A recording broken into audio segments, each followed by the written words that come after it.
everyone. My name is Jennifer Silva, and I am a researcher at the University of Aveiro, Portugal.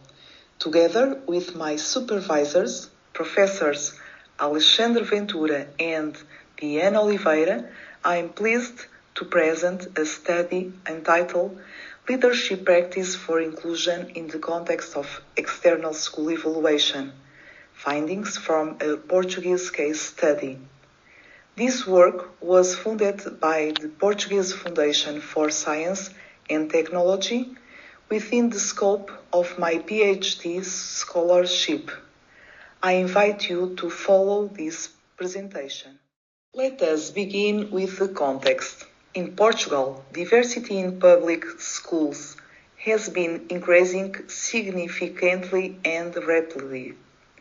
In the 2023-2024 school year, more than 174,000 children and young people of foreign nationality were enrolled in compulsory education, representing 13.6% of students in basic and secondary education. On average, each school cluster includes around 18 different nationalities, with some contexts exceeding 40. This represents an increase for more than 31,000 students compared with the previous school year. This reality raises a central question. How do school leaders translate external evaluation into inclusive organizational responses? The study is organized around two research questions. First, how do school leaders appropriate external evaluation as a tool for reflection, regulation, and improvement? Second, how is this appropriation translated into inclusive organizational responses, given the challenges posed by students' linguistic and cultural diversity? To address these questions, we draw on a conceptual triangle that brings together three dimensions: external school evaluation, conducted by ICHEC, school leadership, and inclusive education.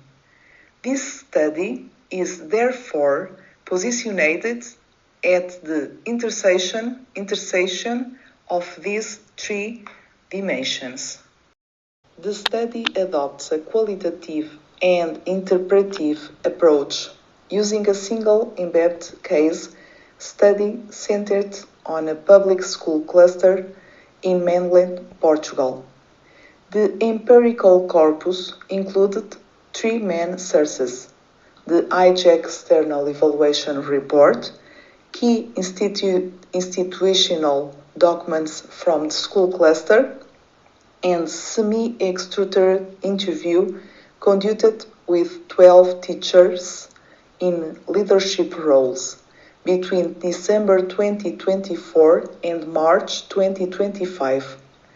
The analysis was conducted through thematic analysis, supported by MaxKDA software, combining deductive and inductive coding. All applicable ethical procedures were followed, including informed consent and participant anonymization.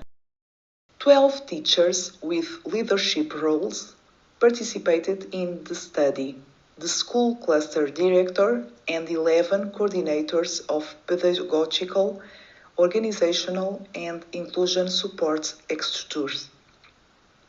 Participants were selected intentionally, focusing on key actors with direct knowledge of leadership process, support organization, and the implementation of inclusive practice.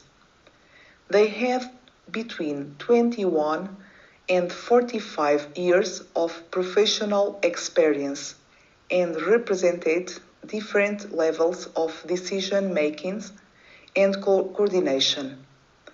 The school cluster has approximately 2,500 students, of whom around 25% are of foreign nationality.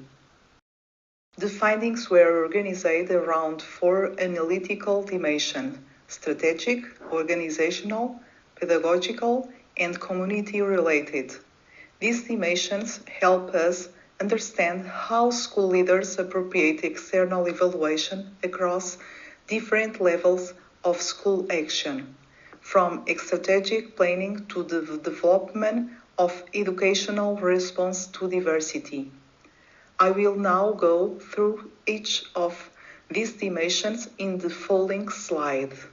The strategic dimension reveals that external evaluation serves as a reference point for the school cluster's institutional leadership. The ICHEC report rated leadership and management and educational service provision as very good, and self-evaluation and results as good. This evaluation was appropriated by school leaders as an external perspective that legitimizes change and guides planning. As the self-evaluation team coordinator stated, the report offered an external, objective view, complementary to our own self-evaluation team's reading. However, this appropriation is neither automatic nor linear. The director acknowledges that the ICHEC framework was gradually displaced by emerging challenges, such as the COVID-19 pandemic and the sharp increase in the enrollment of foreign students. In the organizational dimension, we find that responses to diversity are sustained by a network of formal structures. The school cluster has MIA, the Psychology and Counseling Service, specialist special education teachers, the Learning Support Center, and the Reference School of Early Childhood Intervention. Inclusion is institutionalized through a distributed leadership approach. However, the data reveal a persistent tension. Although this structure exists, insufficient human resources limit the cluster's effective response capacity, especially as student diversity continues to grow. The pedagogical dimensions allows us to analyze how strategic orientation are translated into classroom practice. ICHEC recognized as strength the diverse educational offer, collaborative teaching practice, and curricular option aligned with the principle of an inclusive school. In concrete terms, the school cluster implemented measures such as co-teaching in Portuguese and math, tutoring, mentoring, academic support, and shared grids for the early identification of students' needs. However, external evaluation identified two key areas for improvement: formative assessment, which is still being consolidated, and collaborative supervision, which faces resistance from some teachers. This is the dimension in which change appears to be slowest and most demanding. The community dimension is particularly salient in this study. The school cluster enrolls around 600 foreign students, with sharp growth over the past 3 years.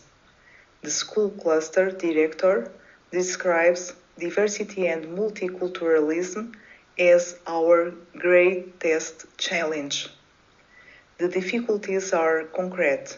the concentration for foreign students in the same classroom, the need to adjust curricula, the management of Portuguese as a non-native language, and gaps between students' prior knowledge and curriculum demands.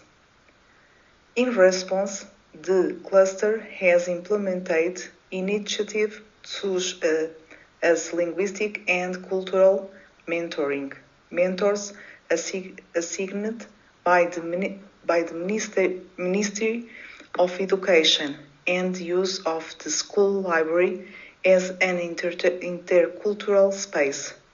Family engagement remains fragile, especially in higher grade levels. To summarize, the process through which school leaders appropriate external evaluation unfolds in 5 moments: reception of the report, interpretation through the local context, alignment with institutional documents, translation into concrete structures and measures, and monitoring through the self-evaluation team. However, this process is not linear. It is shaped by external challenge, by the fragile link between self-evaluation and planning, and by research shortage. External evaluation can act as a catalyst for change, but its effects always depend on the organizational condition in which it is received. What do these findings tell us? 4 central arguments.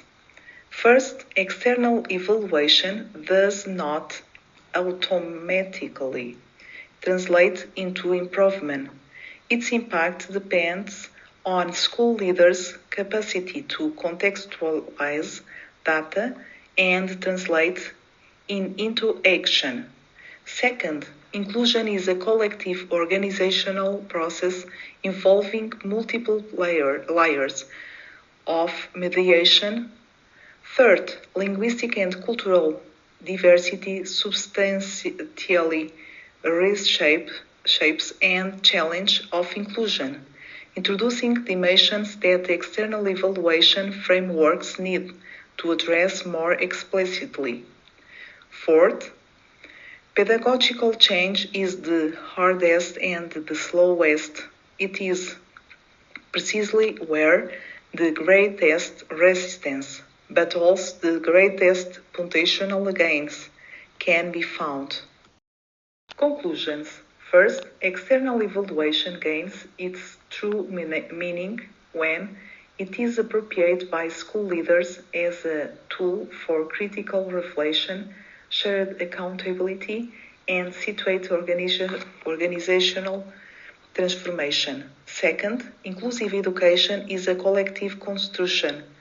Third, linguistic and cultural diversity is a growing and structural challenge that requires contextualized, multi-level responses. 4. The effects of evaluation depend on organizational condition, available resources, and the capacity to translate evidence into effective practice. It is this movement from evidence to action that the true potential of external evaluation lies.